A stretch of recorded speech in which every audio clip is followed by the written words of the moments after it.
अस्सलाम वालेकुम। आज हम बनाएंगे बहुत ही ज़बरदस्त एनर्जी से भरपूर मैंगो जूस।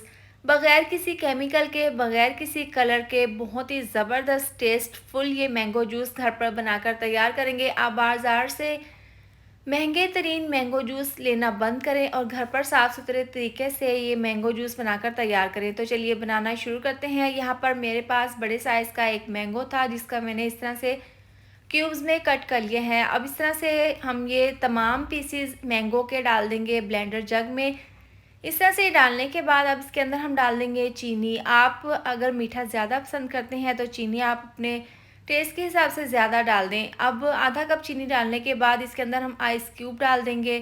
इसके साथ ही तकरीबन 1 से 1.5 गिलास डाल देंगे ठंडा यख पानी। डालने के बाद इसको हमने 1 से 2 मिनट के लिए ब्लेंड कर लेना है। तो देखिए ज़बरदस्त सा हमारा ये बहुत ही गाढ़ा सा, बहुत ही टेस्टफुल, एनर्जी से भरपूर ये मैंगो जूस बनकर तैयार हुआ है। तो आप भी इस तरह से साफ़ सुथरे तरीके से अपने घर पर इसको तैयार करें। वीडियो अच्छी लगे तो लाइक और शेयर कर दें। अगर आप मेरे चैनल पर न्यू है तो चैनल को सब्सक्राइब कर दें। मिलते हैं नेक्स्ट वीडियो में। अपना ढेर सारा ख्याल रखें। अल्लाह हाफिज़।